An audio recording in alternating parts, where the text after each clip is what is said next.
ఈ ఆషాఢం శ్రావణ స్పెషల్ మన ఎస్కేటీ gold and diamonds లో తక్కువ VA0 మేకింగ్ ఛార్జెస్ తో పాటు గోల్డ్ సేవింగ్స్ ప్లాన్ లో చేరితే ఉచితంగా 5 గ్రాముల వెండి నాణెం పొందే సువర్ణ అవకాశం. అంటే ఇంకో కేసు ఏం చెప్తున్నా మియాపూర్ది ఇది డబల్ మర్డర్ కేసు సార్. ఇది ఒక దాదారావు అక్యూడ్ నెంబర్ 1. అని పేర్లు వద్దులండి, అందులో నాకు సింపుల్గా చెప్పండి. వాళ్ళిద్దరూ ఆల్రెడీ కంది జైల్లో కన్విక్షన్స్ అయ్యి ఉంటారు, శిక్ష అనుభవిస్తూ ఉంటారు.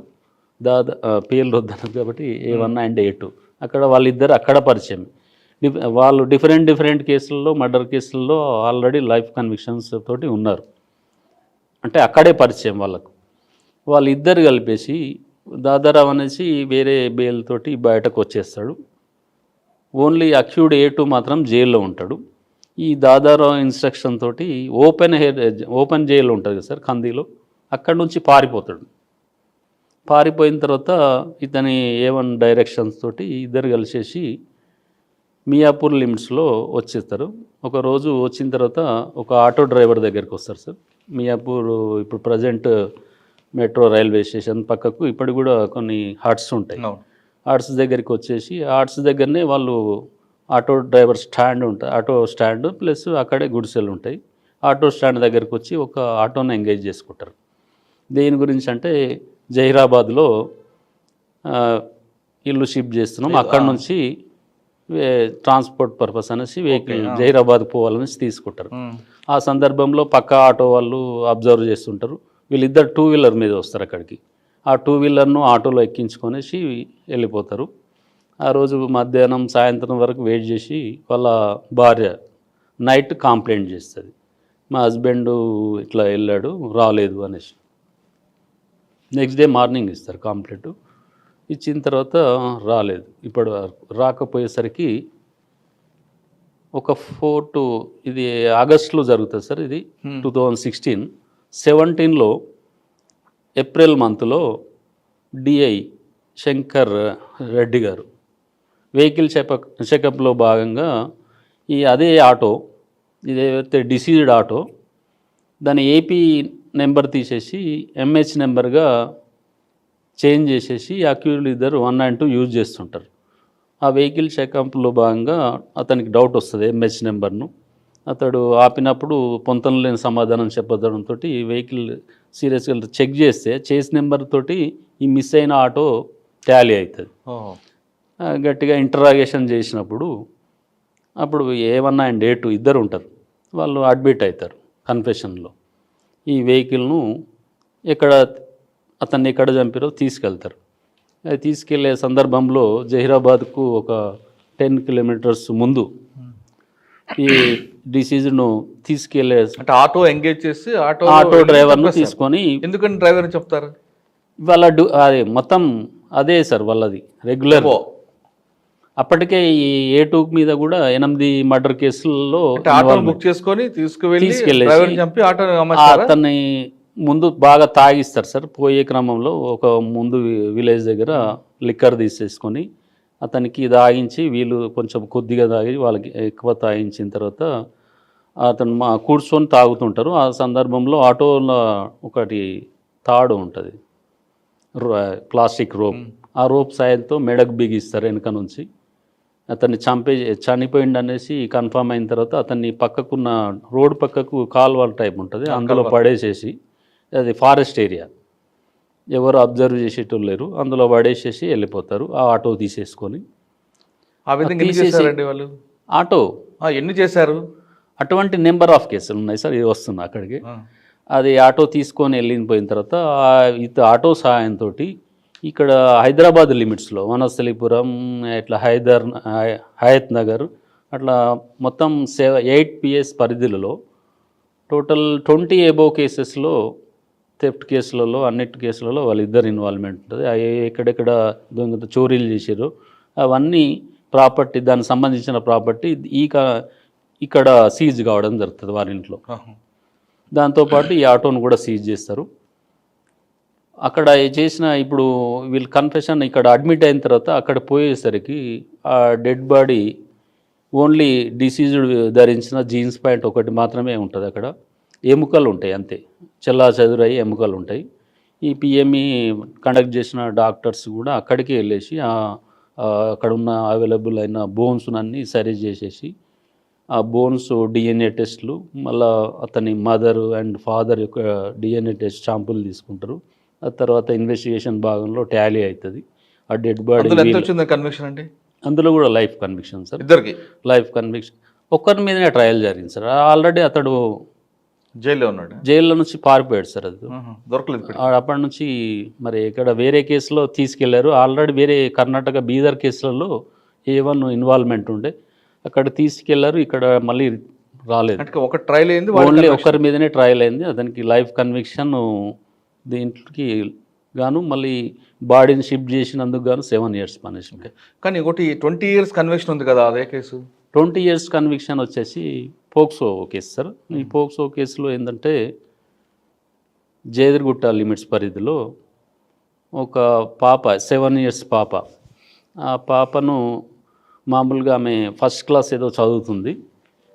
ఒకరోజు జనరల్ షాప్కు అనేది వెళ్తుంది. అదే బిల్డింగ్లో జనరల్ స్టోర్ పక్కకు ఉంటుంది. ఈ అక్యూర్డ్ నివసించేది అతని నేటివ్ ప్లేస్ ఇక్కడ కాదు, అతను వాళ్ళ సిస్టర్ ఇంటికి అనేసి వస్తాడు, వాళ్ళ బావగారి ఇంట్లో. అప్పుడు ప్రజెంట్గా 2-3 months నుంచి అక్కడ ఉంటాడు. ఈ అమ్మాయి వచ్చినప్పుడు ఆ అమ్మాయికి చాక్లెట్స్ ఆశ చూపించేసి ఆ అమ్మాయిని ఆ బిల్డింగ్లో వాళ్ళ సిస్టర్ వాళ్ళ ఇంట్లో బిల్డింగ్ పై టెర్రాస్ తీసుకెళ్ళేసి, టెర్రాస్ పైన వాటర్ ట్యాంక్ ఉంటుంది, వాటర్ ట్యాంక్ బ్యాక్ సైడ్ తీసుకెళ్ళి ఆ అమ్మాయిని రేప్ చేస్తాడు. ఆ రేప్ చేసినప్పుడు ఆ పక్కకున్న బిల్డింగ్ టెనాంట్స్ వాళ్ళు అబ్జర్వ్ చేస్తారు. చూసి ఇమ్మీడియట్గా అరుచుకుంటూ వీని దగ్గరికి వచ్చే వరకు వీడు పారిపోతాడు అక్కడి నుంచి. మార్నింగ్ అది ఇన్సిడెంట్ 11 o'clock సందర్భంలో అయింది. అది అయినప్పుడు అక్కడి నుంచి పారిపోయిన తర్వాత ఇమ్మీడియట్గా వాళ్ళ మదర్ అక్కడికి వస్తుంది. మదర్ వచ్చిన తర్వాత వీడు ఫాదర్ వచ్చేసి, అమ్మాయి ఫాదర్ వచ్చేసి ఆల్రెడీ డ్యూటీకి వెళ్ళిపోతాడు. ఆ రోజు సాయంత్రం వరకు తిరిగి రాడు. సాయంత్రం వచ్చిన తర్వాత ఇక్కడ వీళ్ళ ఇంటికి వచ్చేసి సర్చ్ చేస్తుంటే వీడు అక్యూర్డ్ అప్పటికే పారిపోయాడు. మళ్ళీ నైట్ మళ్ళీ ఇంటికి రీచ్ అయినప్పుడు అక్కడ ఉన్న కాలనీ పీపుల్ అంతా గట్టిగా పట్టుకొని అతను దేహశుద్ధి చేస్తారు, బాగా కొట్టడం జరుగుతుంది. ఆ మాబ్లో అక్కడ ఉన్న పర్సన్స్ కాంప్లైంట్, ఈ ఫాదర్ కూడా కాంప్లైంట్ ఇస్తాడు. కాంప్లైంట్ ఇచ్చినప్పుడు అతన్ని రెడ్ హ్యాండెడ్ పట్టుకొని, ఆల్రెడీ అతనికి దెబ్బలు తాకినాయి బట్టి అతన్ని హాస్పిటల్కి తీసుకెళ్ళేసి నెక్స్ట్ డే ప్రొడ్యూస్ చేస్తారు. అటు క్లియర్గా ఒప్పుకోవడం జరుగుతుంది. ఆ కేసులో సాక్ష్యాధారాలు, ఆ టెనాంట్స్, ఐ విట్నెస్, వాళ్ళు చూసిన వాళ్ళు, మెడికల్ ఎవిడెన్స్, అమ్మాయి అన్నీ బేస్ చేసుకుని మన కోర్టు పోక్సో జడ్జి గారు 20 years కన్విక్షన్, కళ్యాణ్ చక్రవర్తి గారు 20 years కన్విక్షన్ ఇవ్వడం జరిగింది. వాడేమన్నాడండి అప్పుడు 20 years పడగానే? ఏమంటాడు సార్, తప్పించుకోవడానికి పరిస్థితి లేదు అక్కడ. ఈ పోక్సో యాక్ట్ ఏం చెప్తున్నది, అటెంప్ట్ చేసిన, అది ఫిజికల్ అసాల్ట్ అనేది జరగకుండా టచ్ చేస్తే కూడా పోక్సో యాక్ట్ క్లియర్గా చెప్తుంది. ఆ మెడికల్ ఎవిడెన్స్ క్లియర్గా ఉన్నది. వాళ్ళు డిఫెన్స్ కౌన్సిల్ ప్లీ చేసుకునేది ఏంటంటే, అక్కడ ఉన్న వాళ్ళు ఎవరైతే ఐ విట్నెస్లు ఉన్నారో వాళ్ళకి అక్యూర్డ్ గొడవ ఉన్నది ముందు, ఆ గొడవ ఉన్నది కాబట్టి వీళ్ళు అబద్ధ సాక్ష్యం చెప్తారనేసి సింపుల్గా డిఫెన్స్ కౌన్సిల్ ప్లీ చేసుకుంటారు. అంతవరకే కానీ అమ్మాయి ఈ పోక్సో యాక్ట్ క్లియర్గా ఒకటే చెప్తుంది, ఓన్లీ విక్టిమ్ స్టేట్మెంట్ ఉంటే సరిపోతుంది.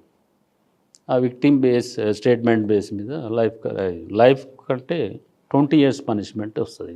కానీ అమ్మాయి వచ్చి ధైర్యంగా చెప్పారు 7 years పాప. 1 year తర్వాత ఇమ్మీడియట్ అండర్ ట్రయల్ చేయించినాం. అండర్ ట్రయల్ అంటే విత్ ఇన్ 1 year లోపే, 1-2 years లోపే దీంట్లో. సార్, ఈ కేసులు కాకుండా ఇంకా బాగా మీకు గుర్తుండే కేసు చెప్పండి. దాంట్లో ఇన్వెస్టిగేషన్ భాగంలో సైదుల్ గారు అప్పుడు సిఐ ఉండే, అతనితో పాటు వాళ్ళకు మొత్తం టోటల్ టీమ్ సక్సెస్ఫుల్గా ఇన్వెస్టిగేషన్ కూడా మార్చారు. ఇవి కాకుండా ఇంకే బాగా గుర్తుండిపోయిన కేసు ఒకటి? అనదర్ కేసు ఇక్కడ ఈ Chandanagar limits double murder case sir. Double murder case ఇక్కడ గోపీనగర్ అనేసి ఒక రైల్వే స్టేషన్ నియర్ బై ఉంటుంది. ఆ గోపీనగర్లో ఒక ముస్లిం వికారాబాద్లో నుంచి ఇక్కడికి హైదరాబాద్కి రావడం జరుగుతుంది. అతనికి ఆల్రెడీ మ్యారేజ్ అయింది. మ్యారేజ్ అయిన తర్వాత వాళ్ళ భార్య, ముగ్గురు కొడుకులు పుట్టిన తర్వాత భార్య చనిపోతుంది. చనిపోయిన తర్వాత ఇంకొక ఆమెను ఆల్రెడీ మ్యారీడ్ అయిన పర్సన్ లేడీని, ఆషాబి అనే లేడీని ఆయన మళ్ళీ మ్యారేజ్ చేసుకుంటాడు. మ్యారేజ్ చేసుకోవడంలో 2 కొడుకులు ఆల్రెడీ హైదరాబాద్ షిఫ్ట్ అవుతారు. ఇది లైవ్లీవుడ్ పర్సన్. ఓన్లీ చిన్న అబ్బాయి మాత్రమే ఆ విలేజ్లో ఉంటాడు, పులిమామిడి విలేజ్ అని. అతడు ఈమెను సెకండ్ మ్యారేజ్ చేసుకొని ఇంటికి తీసుకొస్తే అతను ఒప్పుకోడు. అబ్బాయి ఒప్పుకోనందుకు ఈ సాదిక్ మియా అండ్ ఆషాబి వాళ్ళు వచ్చేసి ఇక్కడ హైదరాబాద్లో ఈ విలేజ్ ఇది గోపీనగర్కి వస్తారు. వచ్చిన తర్వాత అక్కడ ట్యాంకర్ డ్రైవర్గా చేసుకుంటూ బ్రతుకుతుంటాడు. అదే క్రమంలో ఈ అబ్బాయి అప్పుడప్పుడు వస్తాడు, ఇంకా మ్యారేజ్ కాలేదు అబ్బాయికి. ఈ తండ్రి దగ్గరికి వచ్చేసి నాకు మ్యారేజ్ చేయమని ఒక డిమాండ్. అనదర్ ఈజ్ అప్పటికి ఫస్ట్ భార్య చనిపోయేది కదా, ఆమె పేరు మీద ఉన్న కొంచెం ల్యాండ్ అమ్మేసేసి 3 కొడుకులకు షేర్ చేసి ఇచ్చేస్తాడు. ఇంకో కొంచెం అమౌంట్ అతని దగ్గర పెట్టుకుంటాడు. ఆ అమౌంట్ అంతా ఈ సెకండ్ భార్యకు ఖర్చు పెడుతున్నాడు అనేసి ఇంటెన్షన్ తోటి గొడవ పడుతుంటాడు ఈ అబ్బాయి. ఆ క్రమంలో మళ్ళీ ఒక రోజు రావడం జరుగుతుంది. గొడవలు కంటిన్యూషన్ అవుతుంటాయి. మళ్ళీ ఒక రోజు వస్తాడు. ఆ రోజు కూడా ఈ మ్యారేజ్ పర్పస్ డిస్కషన్ వస్తుండే తండ్రి కొడుకుల మధ్యన. ఈ సెకండ్ భార్య కలగ చేసుకొని మాకేం సంబంధం లేదు, నువ్వే చేసుకో, అది సంథింగ్ ఏదో అంటున్న సందర్భంలో ఇతడు ఆ మధ్యన సాయంత్రం టైంలో ఇది సిగరెట్ తాగే అలవాటు ఉంటుంది అక్యూడ్ రషీద్ పాషా. అతడు వెళ్ళి పక్కకున్న షాప్ దగ్గరికి వెళ్ళేసి సిగరెట్లు తెచ్చుకోవడం, తాగడం, గొడవలు జరుగుతున్నప్పుడు ఇంటి ఓనర్ వచ్చేసి బీహారీస్ వాళ్ళు. ఎలా చెప్పాడు? అదే రోజు నైట్ గొడవలో భాగంగా ట్రాక్టర్ డ్రైవర్ కదా, అక్కడ నుంచి ఆ ట్రాక్టర్ టూల్స్ నుంచి ఏదో సుత్తే తీసుకొచ్చాడు. ఆ రోజు గొడవలో ఏమనలేదు, పడుకున్నాడు. తర్వాత మధ్యరాత్రి లేచి ఆ సుత్త తీసుకొని ఫస్ట్ ఈ పినతల్లి ఆమెను తలపైన గట్టిగా కొట్టడం జరుగుతుంది, తల మీద.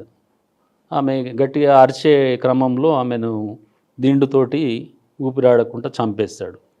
ఈ హెడ్ ఇంజరీస్ అండ్ ఊపిరాడకుండా చంపేసిన తర్వాత ఆ సందర్భంలో అతను తండ్రి కూడా లేచి గట్టిగా అరిచినప్పుడు అతన్ని కూడా కొడతాడు అదే సుత్త తీసుకొని. ఆ సుత్త తీసుకొని కొట్టిన తర్వాత ఇద్దరు చనిపోయారని డిక్లేర్ అవుతుంది.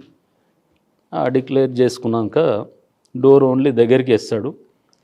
ఆ తండ్రి దగ్గర ఉన్నటువంటి ల్యాండ్ పేపర్స్, పాస్బుక్, పట్టాదారు పాస్బుక్లు, ఆ తండ్రి యూజ్ చేసేటి ఫోను అవన్నీ తీసుకెళ్ళి అక్కడ నుంచి పారిపోతాడు. ఆ పాస్బుక్లు అవన్నీ అక్కడ పక్కకి ఆల్-ఇండ్ ఫ్యాక్టరీ అని ఉంటుంది, ఆ ఫ్యాక్టరీ పొదల్లో కొన్ని అక్కడ పడేస్తాడు. ఓన్లీ ఫోన్లు మాత్రం తండ్రి ఫోన్లో, అది కొత్త ఫోన్ వచ్చి ఆ ఫోన్ బాక్స్ వచ్చేసి అక్కడే ఉంటుంది, ఎంటీ బాక్స్ తండ్రి యూజ్ చేసేది. ఆ బాక్స్ అక్కడే ఉంటుంది. ఆ తండ్రి ఫోన్ మాత్రమే తీసుకెళ్ళి వెళ్తాడు. మార్గ మధ్యంలో వాళ్ళ ఇంటికి పులిమామిడికి వెళ్ళే మార్గ మధ్యంలో అతని సిమ్ తీసేసి ఆ తండ్రి సిమ్ వేసుకుంటాడు. ఒకసారి రింగ్ అవుతుంది, తర్వాత ఏదో డౌట్ పడేసి మళ్ళీ ఆ ఫోన్ పక్కకు పడేస్తాడు.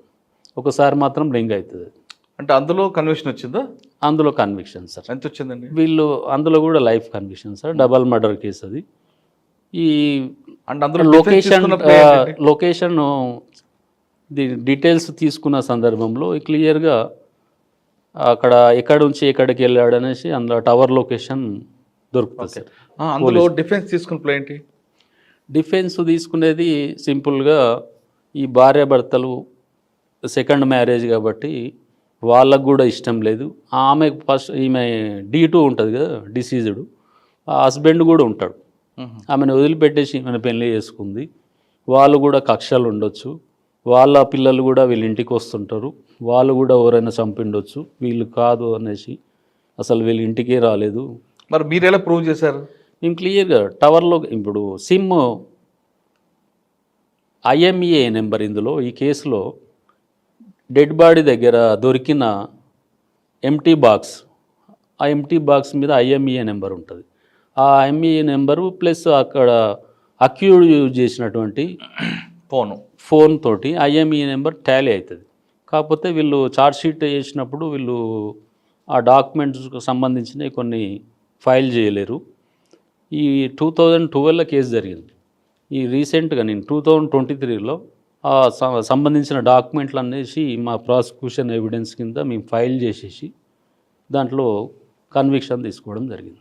16 కేసులు 8 లైఫ్ తీసుకొచ్చారు. Yes sir. కానీ గచ్చిబౌలి కేసులో ఒక రౌడీ షీటర్ పట్టపగలు ఒక అటెంప్ట్ చేస్తాడు, అడ్డుకుంటున్న కానిస్టేబుల్ బెదిరిస్తాడు, అందులో కత్తి కూడా సీజ్ అయింది. Yes sir. కానీ ఎందుకు అందులో కన్విక్షన్ రాలేదండి? అందులో అంటే అక్కడ ప్రాసిక్యూషన్ ఫెయిల్ అనుకోవాలా, లేదు, ఇన్వెస్టిగేషన్ ల్యాబ్స్ అనుకోవాలా? ఇన్వెస్టిగేషన్ ల్యాబ్స్ అనేసి అనుకోవడానికి కూడా లేదు, ప్రాసిక్యూషన్ ఫెయిల్డ్ అని అనుకోవడానికి కూడా లేదు. అందులో ఏమవుతుందంటే 302 మర్డర్ కేసు, అది కూడా కత్తి కూడా సీజ్ చేస్తారు. తర్వాత చనిపోయినట్లుండే కదా ఆయన.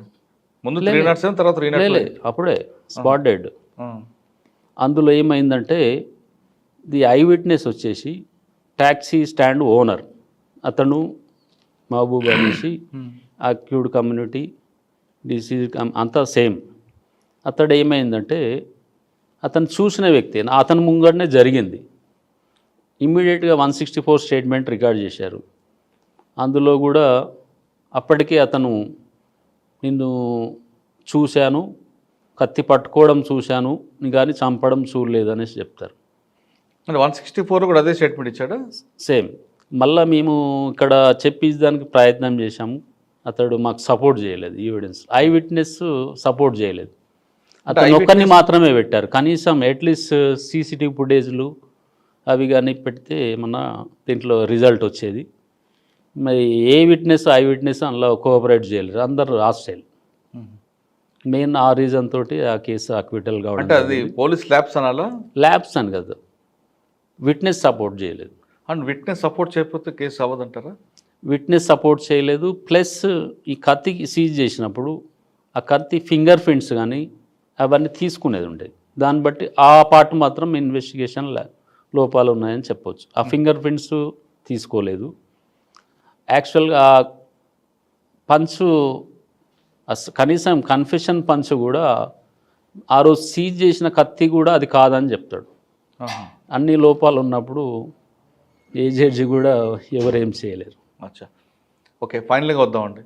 టోటల్గా వచ్చేసి ఆ కేసులో విట్నెస్లు ఎవరు సరిగ్గా సపోర్ట్ చేయలేదు. మెయిన్ అట్లీస్ట్ ఫింగర్ ప్రింట్స్ ఉన్నా కానీ ఆ ఫింగర్ ప్రింట్స్ బేస్ మీద బ్లడ్ స్టెయిన్ షాంపుల్స్ తోటి టాల్ అయిన సైంటిఫిక్ ఎవిడెన్స్ తోటి కన్విక్షన్ వస్తుండే. అట్లీస్ట్ ఆ ఎఫ్ఎస్ఎల్ రిపోర్ట్స్ కూడా లేవు. మెయిన్ అది అయినప్పటికీ కూడా జడ్జిలను బట్టి ఉంటుంది. జడ్జిలు చేయాలనుకుంటే చేయొచ్చు కన్విక్షన్, కానీ అందులో మెయిన్ ఐ విట్నెస్ సపోర్ట్ చేయలేదు, ఫింగర్ ప్రింట్స్ టాలీ కాలేదు, ఆ కత్తి కూడా అది కాదనేసి వచ్చింది. దాని గురించి దాంట్లో ఓకే సార్, ఫైనల్గా చెప్పండి, ఈ డిపార్ట్మెంట్ రావాలనుకున్న వాళ్ళకి మీరు ఇచ్చే మెసేజ్ ఏంటి? అంటే సార్ ప్రాసిక్యూషన్ అంటారా లేదా? ప్రాసిక్యూషన్ కాదు అడుగుతుంది. మీ డిపార్ట్మెంట్ అంటే ప్రాసిక్యూషన్ డిపార్ట్మెంట్ కాదు, లాలోకి రావాలనుకున్న వాళ్ళకి మంచి భవిష్యత్తు ఉంటుంది సార్.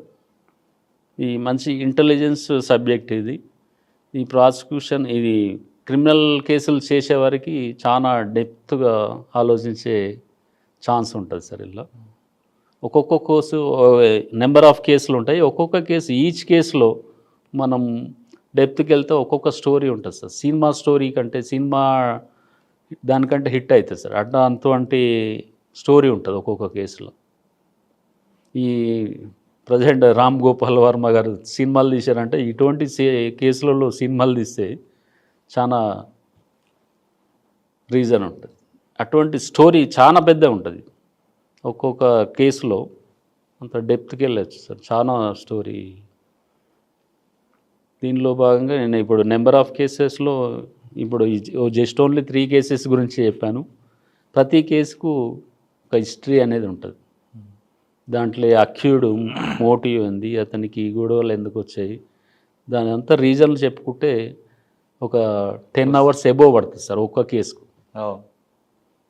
ఆ కేసు మొత్తం స్టడీ చేసే అంత కెపాసిటీ ఫస్ట్ ఐఓ గారికి ఉండాలి, తర్వాత పబ్లిక్ ప్రాసిక్యూటర్ గారికి ఉండాలి.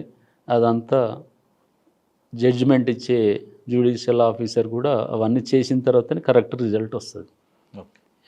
ఇక్కడ నుంచి ఇన్వెస్టిగేషన్ నుంచి ప్రాసిక్యూషన్ నుంచి జడ్జి గారికి చేరేవేసే టైంలో ప్రాసిక్యూషన్ ఫెయిల్ అయినా రిజల్ట్ రాదు, ఇన్వెస్టిగేషన్లో లోపాలున్నా రిజల్ట్ రాదు సార్. ఇన్వెస్టిగేషన్ పకడ్బందీగా చేసినప్పటికీ కూడా ప్రాసిక్యూషన్ జడ్జికి ప్రజెంట్ చేసే టైంలో ఏ ఒక్క ఇప్పుడు 64 విట్నెస్, 50 విట్నెస్, 30 విట్నెస్ ఉంటారు. అందులో విట్నెస్లు సపోర్ట్ చేయకుండా కానీ కేసు వీక్ అయ్యే ఛాన్స్ ఉంటుంది. ఈ 2023లో నేను చేసిన కేసులో మాత్రం మ్యాక్సిమం అన్ని కేసుల్లో విట్నెస్లు సపోర్ట్ చేయించుకున్నాం. ఓకే, కానీ గచ్చిబౌలి కేసులో, పింకీ మర్డర్ కేసులో ఎస్ సార్, అది మీకే వస్తుంది, కానీ వేరే పీపుల్ పెట్టడం వెనక దాని మీద చాలా రీజన్స్ ఉన్నాయి సార్. అప్పుడు 2023 బైఫర్కేషన్ టైంలో ఓన్లీ ఒకటే కోర్టు మాత్రం రన్ అవుతుంది. 14 PS పరిధిలో ఉన్నది ఆ కోర్టు. 15th ఏజ్ కోర్టు 14 PSల పరిధిలో ఉన్నది. సివిల్ జ్యూరిడిక్షన్ కూడా చాలా పెద్దది. సివిల్ మ్యాటర్స్ కూడా హెవీ కేసెస్. టాప్ 1 తెలంగాణలో ఎక్కువ ఆదాయం సమకూర్చే కోర్టు అదే, అప్పటికే అదే ఉండే. లిటిగేషన్స్ కేసులు చాలా ఎక్కువ, ఫ్యామిలీ ఓపీ కేసులు, ఫ్యామిలీ డైవర్స్ కేసులు కూడా అదే కేసులో ఎక్కువ. టైం కేటాయించలేకపోయారు. అయినప్పటికీ కూడా 18 సార్లు మేము బెయిల్ అప్లికేషన్ డిస్మిస్ చేసేసి అండర్ ట్రయల్ హైకోర్టు డైరెక్షన్స్ కూడా వచ్చింది. అక్కడ కూడా 3-4 టైమ్స్ డిస్మిస్ కావడం జరిగింది. అంటే మీకు అందులో వర్క్ లోడ్, మాకు వర్క్ లోడ్ కదా సార్, కోర్టుకు టైం దొరకలేదు. Court trial high court directions within 6 months లోపల కేసు డిస్పోజ్ చేయాలని ఉన్నప్పటికీ కూడా ట్రయల్ చేయడానికి సాధ్యం కాలేదు. దాంతోపాటు నెంబర్ ఆఫ్ కేసెస్ పెండింగ్ ఉన్నాయి. అక్కడ మన సిపి ఆఫీస్లో కేసులు డిస్పోజ్ అవుతలేవు ఇమీడియట్గా.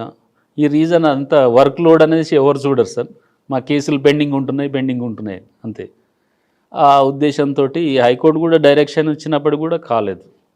ఆఫీసర్స్కు లోడ్ తోటి ఇమీడియట్గా అక్కడ ప్రాసిక్యూషన్ డిపార్ట్మెంట్ నుంచి కానీ ఎక్కడి నుంచి మన స్పెషల్ పీపీగా అపాయింట్ కావాలని ఆ లోపునే నేను 19 members విట్నెస్ను ఎగ్జామ్ చేశాను.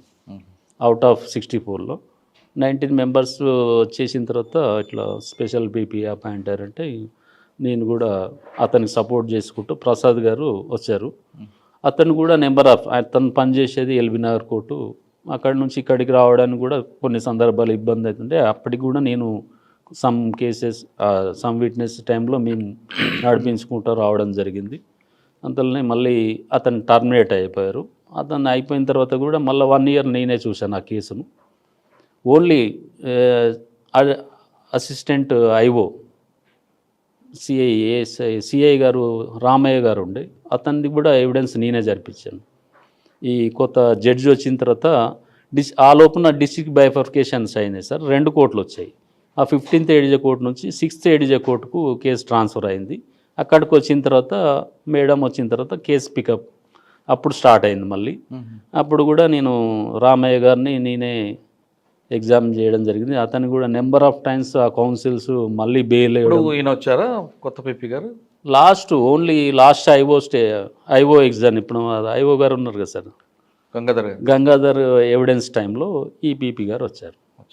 ఓన్లీ 1 witness మాత్రమే, మెయిన్ ఐఓ ఆయన్ని కదా, ఆ విట్నెస్ మాత్రం ఇతను ఉపేందర్ గారు చేశారు. వచ్చారు, కన్విక్షన్ వచ్చింది. Yes sir. Total goes to ఈ అందరి పీపీలది సహాయంతో మొత్తం ఇన్వాల్వ్మెంట్ అందరిది ఉంది సార్. మెయిన్ ఐఓ గంగాధర్ గారు కూడా అతను ట్రాన్స్ఫర్ గచ్చిబౌలి నుంచి మేడ్చల్ పిఎస్, మేడ్చల్ నుంచి రాయదుర్గం, అక్కడ నార్సింగ్ ఎన్ని పిఎస్లు చేంజ్ అయినప్పుడు కూడా ఈ కేసు దృష్టిలో ప్రతి విట్నెస్ వచ్చినప్పుడు ఎంబెడ్ రావడం, అతనికి బ్రీఫ్ చేయడం, అతని పర్సుయేషన్లో జరిగింది సార్.